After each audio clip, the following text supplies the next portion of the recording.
Fold করে ভাঁজ করে তার উপরে কাপটা বসানো হয়, তখন ওই ফোল্ডটা একটা টুর্নিকেটের মতো কাজ করে, তো ব্লাড প্রেশার আগেই বন্ধ হয়ে যায়। এই কাজটা খুবই ডেঞ্জারাস, কখনোই নরমাল রিডিং দিবে না। যারা তোমরা ব্লাড প্রেশার রেগুলার দেখো, তারা যদি আজকের লেকচার থেকে যদি কিছুটা যদি লাভ হয়, তাহলে এই লেকচারটা বানাইতে আমার অনেক দিন সময় লাগছে, 1 মাস লাগছে এই লেকচারটা বানাইতে আমার। প্রত্যেকটা লেকচার নিচে আমার রেফারেন্স দেওয়া আছে, যারা বুঝতে পারে যে কোথা দিয়ে রেফারেন্সটা নিয়েছি, আর্টিকেলগুলো নিয়েছি। এগুলো কোনোটাই কথা আমার নিজের কথা না। তো আজকে লেকচার মাধ্যমে যদি এই ব্লাড প্রেশার দেখার স্টাইলটা কোনো একটু কারো কাজে লাগে, আমার মনে হয় আমার পরিশ্রমটা সার্থক হবে ইনশাআল্লাহ। সো ব্লাড প্রেশারের এই কাফটা দেখো, এইটা তার হার্ট বরাবর আছে, এই হার্ট বরাবর হতে হবে।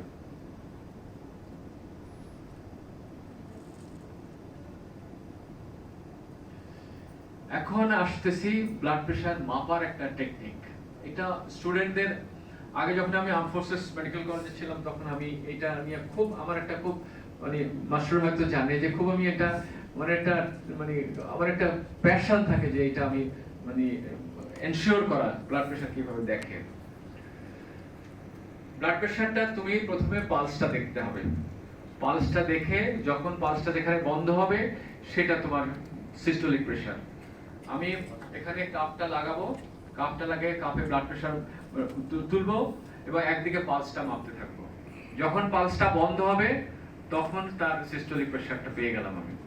এরপরে যখন তুমি স্টেথো দিবে যেখানে বন্ধ হচ্ছে তার থেকে 30 মিলিমিটার উপরে নিতে হবে। কিন্তু প্লিজ ব্লাড প্রেশারের কাপটা রিলিজ করে পুরো প্রেশার রিলিজ করে নিও, ওইখানে প্রেশার উঠানো অবস্থায় আবার ফার্দার উঠাতে যাও না, তাহলে এখানে গ্যাংগ্রিন হয়ে যাওয়ার চান্স থাকবে। সো তুমি সিস্টোলিক প্রেশার দেখার সময় পালসটা ফিল করলা, আবার ব্লাড প্রেশার রিলিজ করে দিলা, রিলিজ করে যেখানে তোমার পালস বন্ধ হয়েছে তার থেকে 30 উপরে গিয়ে এরপরে তুমি অস্কাল করা শুরু করবা। এবং পার সেকেন্ড 2 বা 3 মিলিমিটারের বেশি নিচে নামাবা না।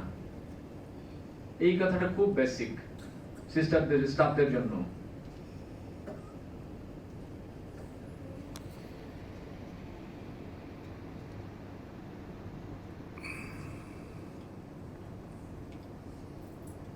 এটা আমি বলছি অলরেডি। এই জিনিসটা আসলে আমি পড়াতে চাই সব সময় স্টুডেন্টকে। যারা মেডিকেল ডক্টর আছে তারা বুঝবা, সিস্টার আছে তাদের বুঝাইতে আমার একটু কষ্ট হবে। ব্লাড প্রেশার যখন আমরা শুনতে যাই তখন এই শোনার একটা 5টা স্টেজ আছে। কোন পেশেন্টের ব্লাড প্রেশার ধরো 220 সিস্টোলিক প্রেশার, আমাদের ডায়ালিসিস পেশেন্টের 220 খুবই কমন একটা ঘটনা। 300 কোন পেশেন্টের ব্লাড প্রেশার থাকে, নিচে ডায়াস্টোলিক প্রেশার থাকে 150। আমাদের এরকম পেশেন্ট প্রায় আসে, আমরা এগুলো আমাদের জন্য আসলে কোনো ব্যাপার না। তো সে কোন পেশেন্টের ব্লাড প্রেশার 220, তো 220 এর তার প্রথম সাউন্ডটা অ্যাপিয়ার করবে, এটা হলো ফেজ 1।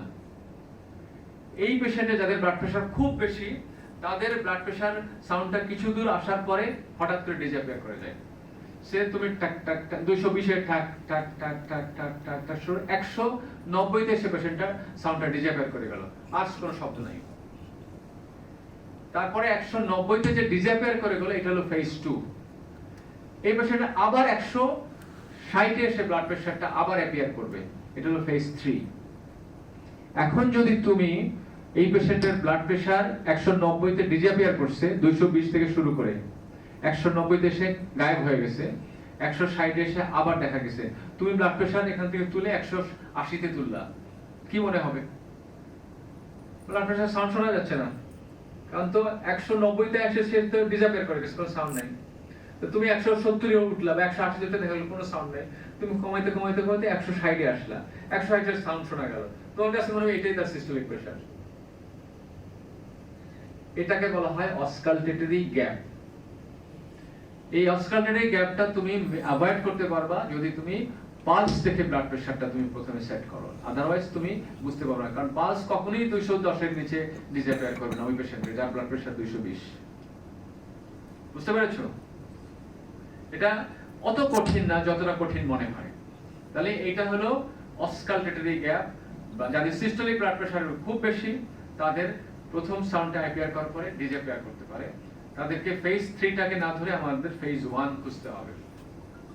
তারপরে যাদের ব্লাড প্রেশার, যাদের হাইপার ডাইনামিক সার্কুলেশন বলে একটা জিনিস আছে, তোমরা হয়তো ভালো বুঝবে না, ওরা বুঝতেছে।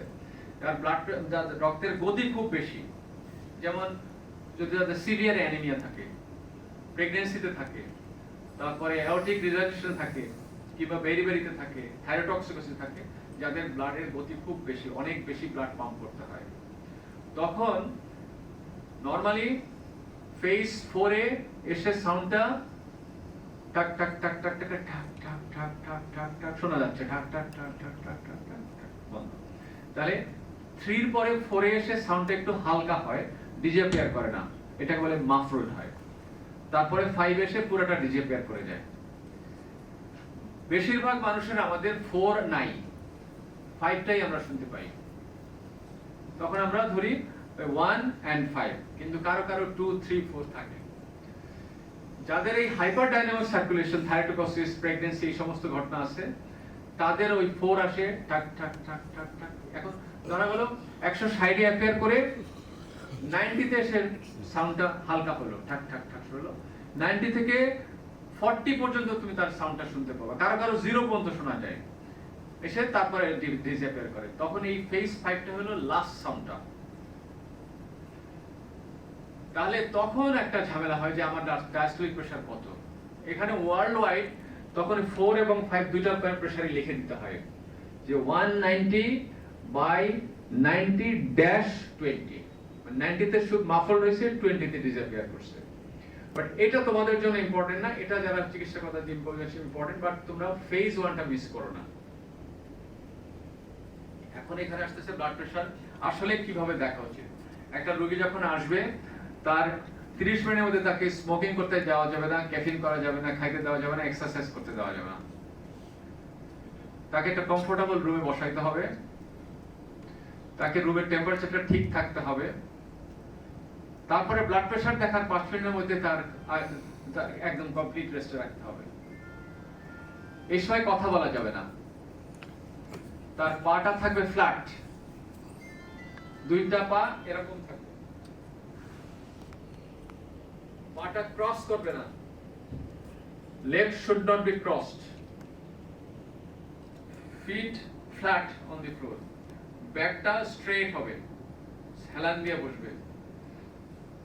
তারপরে এই কাফটা হার্ট লেভেলে বসবে এবং কাফের এই কোণের ফোল্ড থেকে 1 ইঞ্চি উপরে বসবে। তারপরে তুমি ব্লাড প্রেসার দেখবে।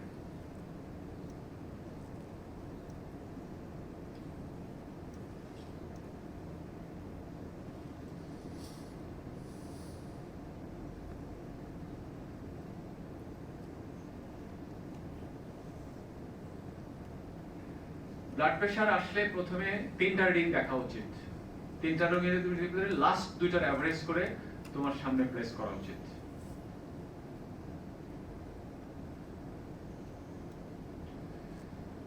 কিন্তু এমন অনেক সময় পরিস্থিতি আসে যখন আমরা হাতে ব্লাড প্রেসার দেখতে পারি না। আমাদের অনেক পেশেন্ট এরকম আছে যার ফিস্টুলা থাকবে, হাতে ব্লাড প্রেসার দেখা যায় না, আরেক হাতে দেখা গেল যে ভেঙে গেছে বা কিছু একটা হয়েছে, বা কোনো কারণে অ্যাম্পুটেশন হয়েছে, বা কোনো কারণে প্রেসার পাওয়া যাচ্ছে না হাতে, তখন আমাদের পায়ে প্রেসার দেখতে হয়। পায়ে প্রেসার দেখাটার জন্য আলাদা কাফ লাগবে, লেগ থাই কাফ লাগবে। বাচ্চাদের হলে বড়দের কাপ দিয়ে চলবে, কিন্তু মেজারমেন্টটা একই রকম। থাইতে হলে তোমার কোণের পিছনে স্টেতে বসাইতে হবে, আর লেগে বসাইলে তোমার ডরসামে অথবা পোস্টেরিয়র টিবিয়াল আর্টারির উপরে বসাইতে হবে। যেভাবে ফেজ 5 তে করছি সেভাবেই দেখতে হবে। কিন্তু মনে রাখতে হবে পায়ের প্রেসার হাতের প্রেসার চাইতে 10 বেশি আসে।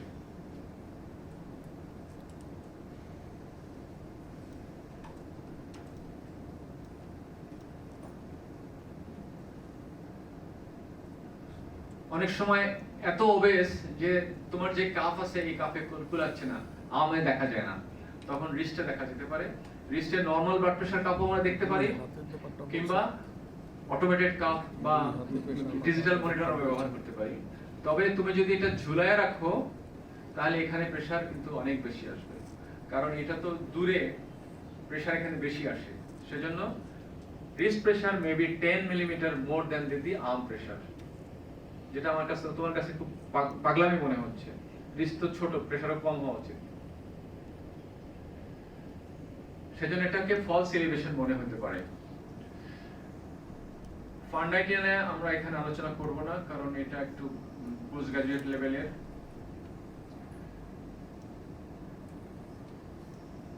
হার্ট এক্সামিনেশনটা ইম্পর্টেন্ট, কারণ হার্ট বড় হয়ে যায়, হার্ট মাসল থিক হয়ে যায়, সেজন্য আমরা যে অ্যাপেক্স বিটটা বলি সেটা অনেক ফোর্সফুল হবে এবং এটা সরে যাবে। পয়েন্ট অফ ম্যাক্সিমাম ইম্প্যাক্ট বলে কার্ডিয়াক ইনফার্কশন।